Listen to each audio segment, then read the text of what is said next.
The Adventures of Sam Spade, Detective. Brought to you by Wildroot Cream Oil Hair Tonic, the non-alcoholic hair tonic that contains lanolin. Wildroot Cream Oil. Again and again, the choice of men who put good grooming first.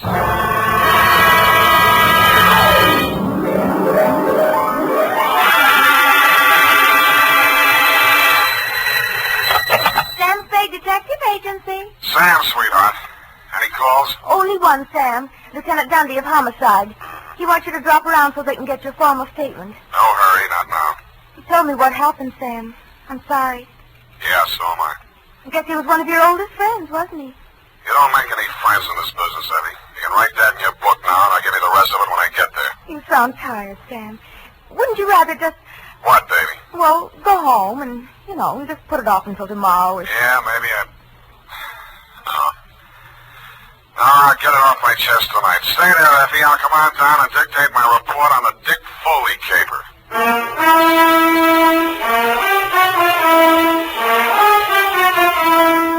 Dashiell Hammett, America's leading detective fiction writer and creator of Sam Spade, the hard-boiled private eye, and William Spear, radio's outstanding producer-director of mystery and crime drama, join their talents to make your hair stand on end with the Adventures of Sam Spade. Presented by the makers of Wildroot Cream Oil for the hair. No two ways about it, folks. Hair that's well-groomed can make all the difference in the world to a person's overall appearance. That's why so many men, women, boys, and girls are turning to the famous non-alcoholic hair tonic with lanolin, Wildroot Cream Oil. Wildroot Cream Oil grooms your hair neatly and naturally, relieves dryness, removes loose dandruff. If you haven't tried it before, you'll want to get Wildroot Cream Oil in a new 25-cent get-acquainted size. Yes, get Wildroot Cream Oil. Again and again, the choice of men and women and children, too. And now, with Howard Duff starring as Spade, Wildroot brings to the air the greatest private detective of them all in the adventures of Sam Spade.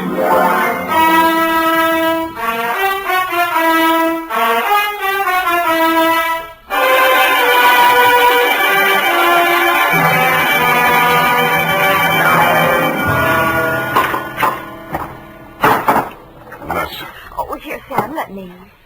Am I that shaky? Say when. Just to the top of the glass. Oh, that's enough. You spill it. Yeah. Sam, what you said over the phone about not making any friends in this business, you didn't really mean that, did you? Forget it. You can label this, file on Dick Foley. Date, fill it in. Yes, Sam. To Dundee at Homicide, I guess, from Samuel Spade, license number 137-596. The facts are all here. If you can dig a formal statement out of it, you're welcome. I'd known Dick Foley ever since I took out my license. We'd worked several big capers together back in my days as a Continental Op. He and Mickey Linehan and I. Then he and Mickey opened their own office, Foley and Linehan, Private Investigations. 5 years back, Mickey stopped the slug, and since then the sign on the door read Dick Foley Detective Agency. I'd seen Dick maybe 4 or 5 times in the last half a dozen years just to have a drink and chew the fat about the good old days. He never talked about his private life. I assumed he didn't have any. So when I went to his office the day before yesterday in response to his call, I was surprised to find him in a clinch with one of the most beautiful nails I've ever seen. Oh, Sam. Well. Shall I come back after lunch? Sam, this is Maxine, my wife. Well, you don't deserve it, but I'm happy for you. I'll return the compliment, Sam. I've wanted to meet you for years, but Dick wouldn't introduce me. Now you know why. Well, you run along, honey. Sam's here on business. All right, Dick. You can bring Sam home to dinner if you like. There's plenty. If he's not too busy, but don't count on that. Well, try anyway, won't you, Sam? I will indeed. Bye now. Draw up a chair, Sam. Sit down. Oh. What's on your mind, Dick? You remember Claude Spicer, that grifter I sent over for that jewelry store hike back in 43? You never told me you were married, Dick. I'm very happily married. Now, please pay attention. Claude Spicer, yeah. Yeah, I remember the caper. Wasn't there a dame involved? Well, Spicer had a girlfriend, but the cops gave her a good bill of health. Spicer went up for a 5-year stretch. They sprung him last month. Whatever happened to that dame? Now, look, about Spicer. He gunning for you? You hit it. How scared of him are you? Well enough to ask you for help, Sam. What's eating him? Just revenge? Sam, I wouldn't tell this to anybody but you. But all the facts of that caper didn't come out at that time. I sort of... How come?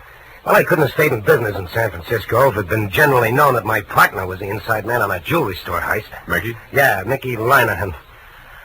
You and I are both great at choosing partners, Sam. They both deserve what they got. Only one difference. I sent up the killer that plugged my partner.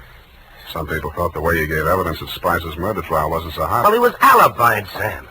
In fact, the robbery was his alibi for the murder. I don't know how he managed it. I've been trying for 5 years to figure it out. Spicer's afraid I might succeed someday. That's why he's out to get me. What's he waiting for? Oh, I don't know. He won't do it simple. He'll have a fancy plan like the other time. He's tricky. Where's he staying? At the Belvedere. Here's his mug. I kept a plant in the building for a couple of days, but he stayed holed up in his room. I think he spotted me. Okay, Dick, I'll give it a buzz. Now, wait a minute, Sam. Yeah? I'm not asking you to do this for love. Standard fee, $25 in whiskey money. Okay? Forget it. This one's on me.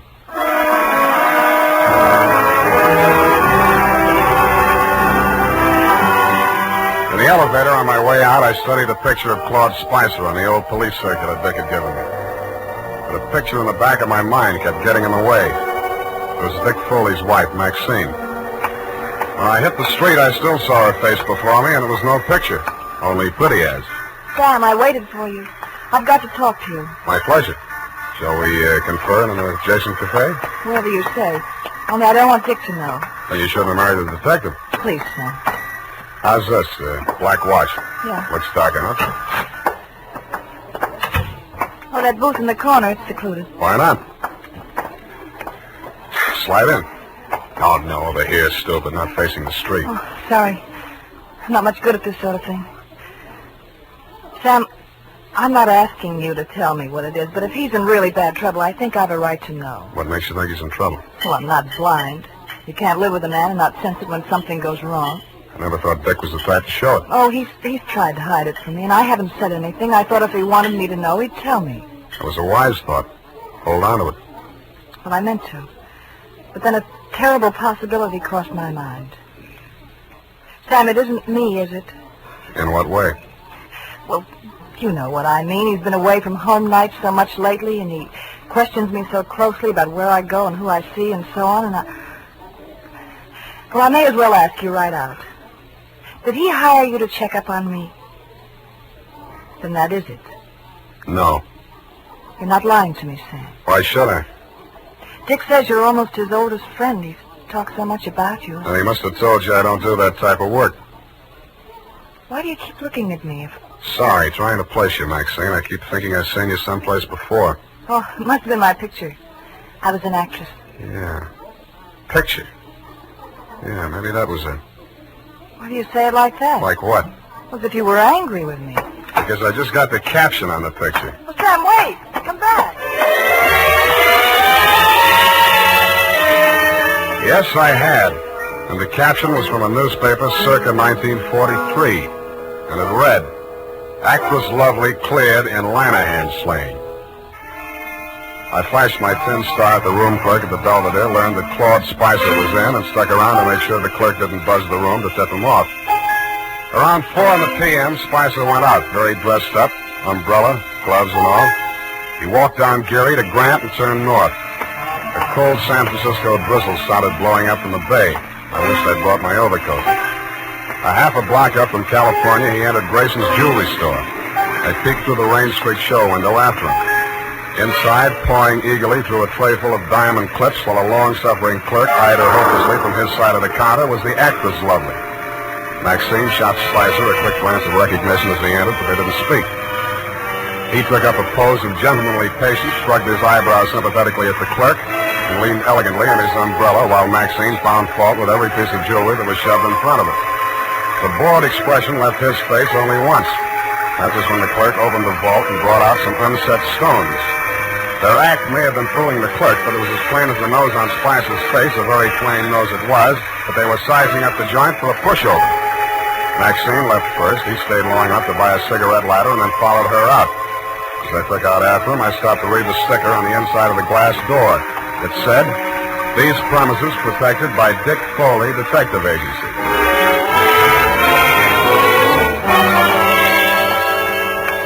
Maxine was waiting for him at the corner. I grabbed up a Chinese newspaper and used it to listen behind, but I needn't have bothered.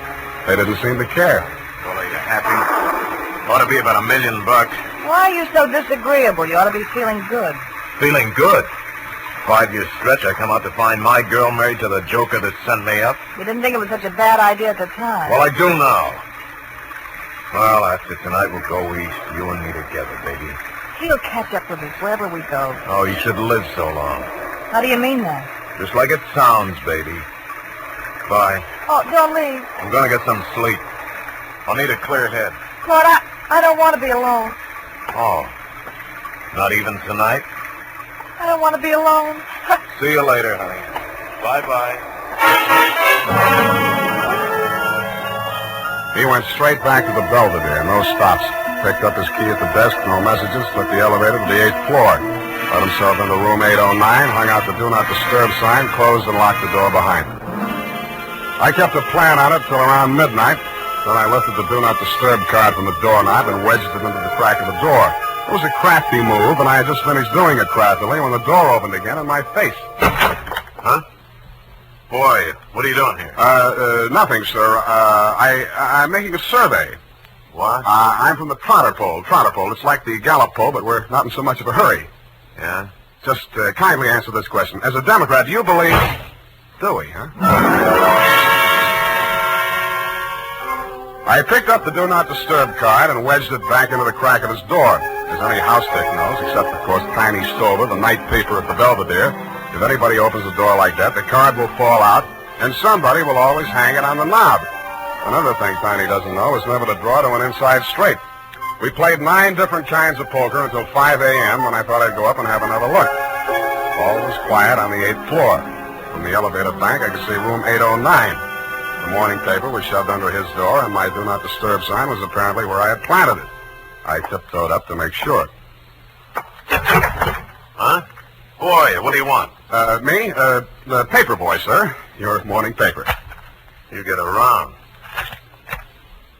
Well. Good news in the paper, sir? Interesting.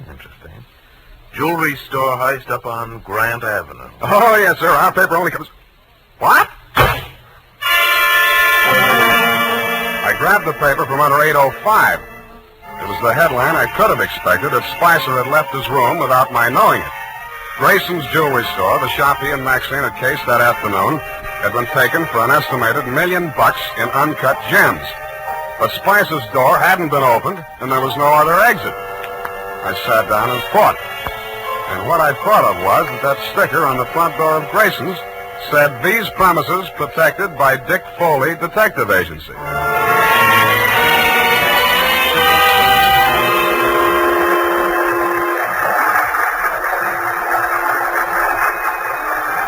On the 6 a.m. Oakland ferry boat felt its way blindly out of the slip. Claude Spicer was aboard, and so was I. Should have been getting lighter, but it wasn't. The fog was thickening over the harbor, and most of the passengers were inside drinking coffee. Spicer didn't go in. He climbed up to the boat deck and stood at the rail under the pilot's house. I planted between 2 wet pink signs and waited. Not for long. I couldn't make out any features of the man who came up and joined them. They stood face to face, not more than a foot apart, and talked in voices that couldn't get to me through the racket of the foghorns in the harbor. What spoke loud enough for me to hear was a gun. They seemed to fall into each other's arms and collapsed in a heap on the deck. And when I got to the spot, only the gunman was there. It was Spicer. The other man had disappeared around the corner of the deck house. A ray of light from the pilot's window swept over him, and I saw a gunmetal shine in his hand and then spin out over the rail as he threw it. What? Oh, it's you, Sam. Oh, I was afraid you'd lost him. What did you do it for, Dick? I had my reasons, Sam. Now, trust me, I'll keep you in the clear. How long? As long as I go on playing sucker for you? What do you think I hired you for? Maybe I was supposed to say you killed him in self-defense. Maybe I was supposed to see him making passes at your wife if you needed that. But, Sam, you've got... I've worked for killers before. I've even worked for thieves, but not for a detective that knocks over a place he's supposed to be protecting. Sam, it's not a Save it for the cops, Dick. I'm turning you in when we get to Oakland. No, you're not, Sam. Dick, come back here. Let go of me. I'm going over the side. If you try to stop me, you're going with me. He fought away from me, got 1 foot over the rail, and kicked out at me with the other. It caught me on the point of the chin. I stumbled forward and grabbed out blind. I must have caught him by the belt just as he jumped. I remember something pulling me halfway over the rail and trying to get free of it. I did, but not soon enough. I was in midair, and the black water came rushing up to meet me.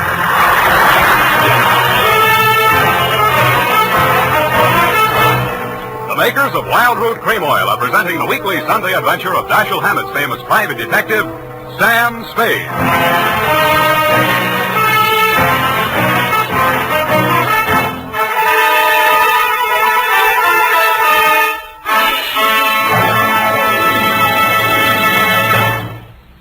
Now, here's important news on good grooming. If you want the well-groomed look that helps you get ahead socially and on the job, listen. Recently, thousands of people from coast to coast who bought Wild Root Cream Oil for the first time were asked, how does Wild Root Cream Oil compare with the hair tonic you previously used? The results were amazing. Better than tennis and removes loose, ugly dandruff. So if you want your hair to be more attractive than ever before, get the generous new 25-cent size of Wild Root Cream Oil, America's leading hair tonic, on sale at all drug and toilet goods counters. It's also available in larger economy bottles and the handy new tube. Get Wild Root Cream Oil. Again and again, the choice of men and women and children, too. By the way, smart girls use Wild Root Cream Oil, too. And mothers say it's grand for training children's hair.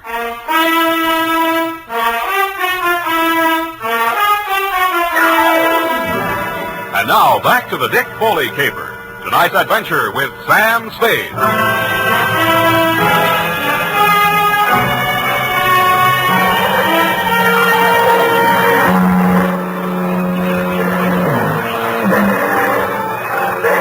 Myself mechanically keeping afloat somehow and trying to get out of my coat. I felt heavy and large as if I'd swallowed gallons of water. The murk hung low and thick. There was nothing else to be seen anywhere. I swallowed what felt like several more gallons before I got rid of the coat. From out of a misty fog blanket from every direction in a dozen different keys from near and far, foghorn sounded. I stopped swimming and floated on my back trying to determine my whereabouts. After a while, I picked out the moaning, evenly spaced blasts of the Alcatraz siren. But they came out of the fog without direction. It seemed to beat down on me from straight above. I was somewhere in San Francisco Bay, and that was all I knew. And I suspected the current was sweeping me out toward the Golden Gate. And a light came up ahead of me suddenly. A boat passing a few yards away. I lifted my head and screamed. The boat siren, crying its warning, drowned out my shouts. Went on past, and the fog closed in behind it. Then I heard a new sound. Seagulls. I swam towards it, and it seemed to get lighter. Part of it was the dawn light beginning to cut through the fog blanket. But there was also a strange-looking man standing on the water and waving a green lantern back and forth. I yelled at him to wait for me, and the seagull got off his hat and flew away. When I got closer, I saw it was not a man, but only a buoy, channel pipe. I used all the strength I had left to drag myself up on the base of it and let it rock me to sleep.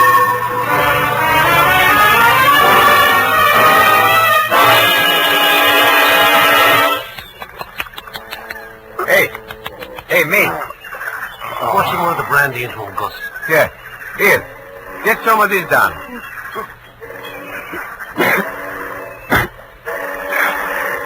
Where are we? It ain't heaven. You can tell that by the smell. Oh, Fisherman's Wharf. Yeah, take it easy. We got ambulance coming. You going to the hospital? No, I'll be okay. Hey, give me a hand. Yeah, okay. Hey, you do us a favor, will you? Don't fall down till you get out of sight this time. We're tired of picking you up.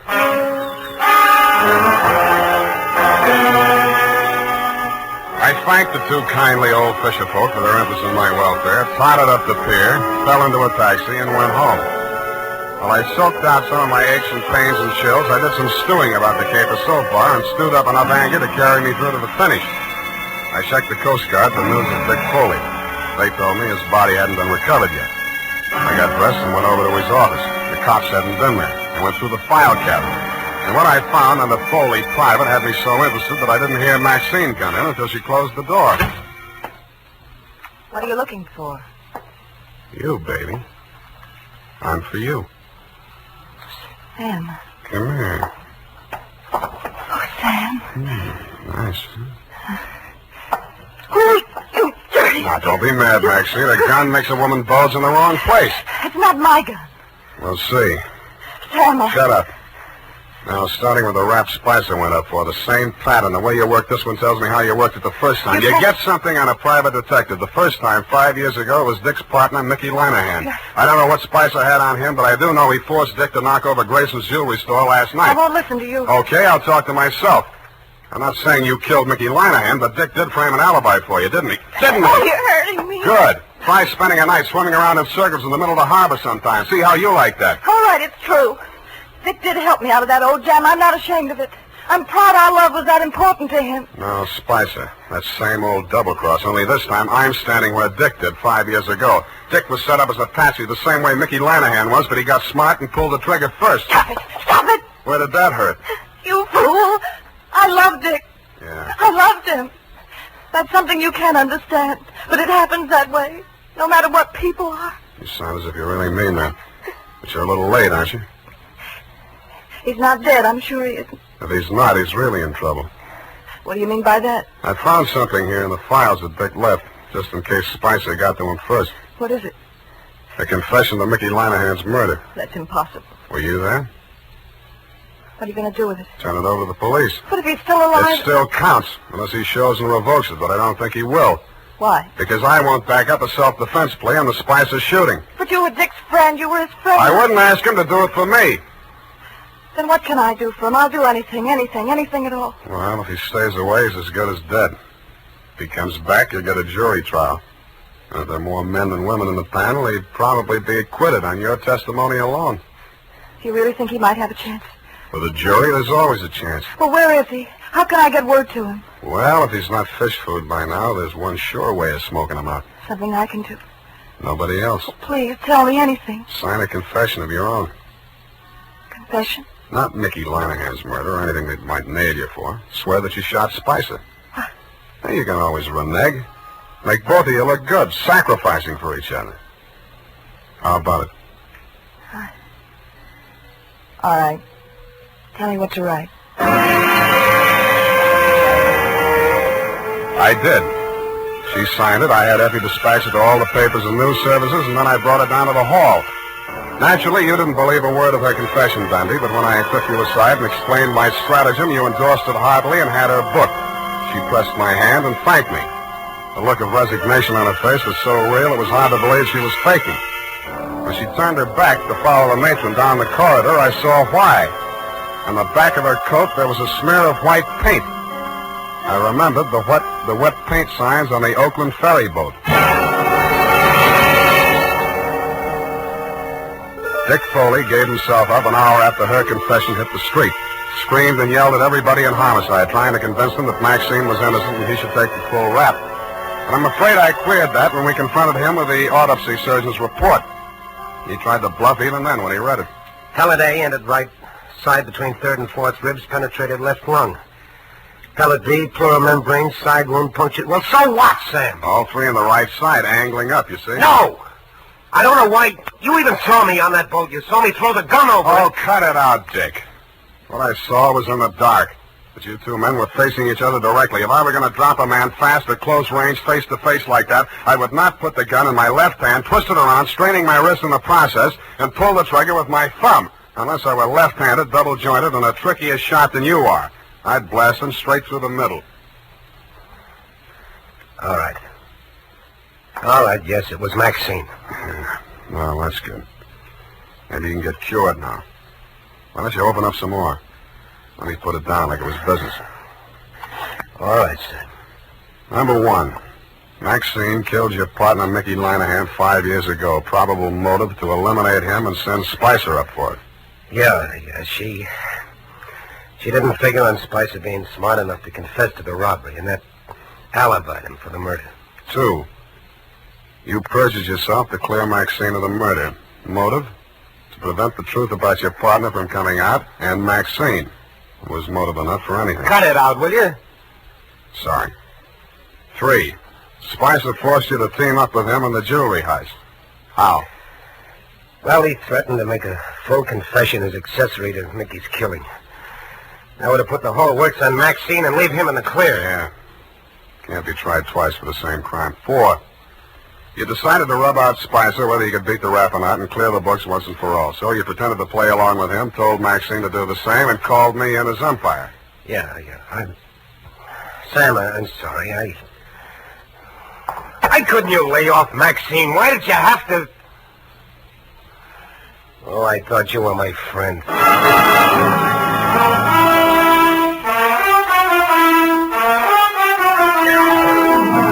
And that's about it. Period. End of friendship. Oh. You mean the confession that you tricked her into making turned out to be... That's it, Effie. Oh. What'll happen to him? What about Dick Foley? Dick? Oh, they got him on a number of things, I suppose. May take some time out of him. But I think he'll be an okay guy again. With her out of the way. With her out of the way. Sam? Go and type it up, will you? It's late. I want to get out of here.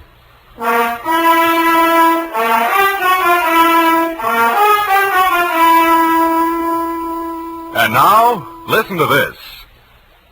When it comes to hair tonics, the best friend of the family is Wild Root Cream Oil. Wild Root Cream Oil grooms the hair neatly and naturally, relieves dryness, removes loose dandruff. Now, you can get America's leading hair tonic in the new 25-cent Get Acquainted size. Also, ask your barber for a professional application of Wild Root Cream Oil Hair Tonic. Again and again, the choice of men and women and children, too. Well, here it is, Sam. I know how you must feel, so I won't... What's your hurry? Well, I thought, well, you know how you always feel. Look, sweetheart, Dick Foley was a private dick. So what? You mean you can bring yourself to talk about it? Sure. Go ahead, try me. Well, Sam, it seems terribly complicated. I suppose because Mr. Foley was in the profession and thinks like you do. Up to a point, Effie. What's bothering you? Well, why did he call you in? You, another private detective, and he knew how smart you are and all, and... Yeah. I don't know, maybe he thought, well, if I turned up anything, I'd look the other way. Do you think that could ever happen to you, Sam? That's a clever phrase you dictated. He called me in as umpire. That's baseball. But if he was so clever, why didn't he win, Sam? His mistake, Effie, was trying a quadruple play, which has never been heard of in the history of baseball or crime. All he wanted was to bat Maxine home safe. But it usually figures when 3 men are out, the side retires. Oh, well, I don't understand baseball, Sam. That's all right. Football will be here soon anyway. Oh, but I don't... Good night, Levy. Good night, Sam. Good night, sweetheart.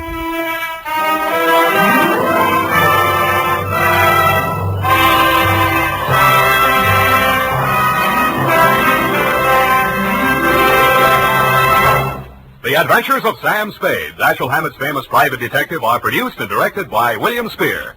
Sam Spade is played by Howard Duff. Lorene Tuttle is Effie. The Adventures of Sam Spade are written for radio by Bob Tallman and Gil Dowd. Musical direction by Lud Gluskin, with score composed by Renee Garrigang. Join us again next Sunday when author Dashiell Hammett and producer William Spear join forces for another adventure with Sam Spade. Brought to you by Wild Root Cream Oil. Again and again, the choice of men who put good grooming first. This is Dick Joy reminding you to... Get Wild Root Cream Oil, Charlie. It keeps your hair in trim.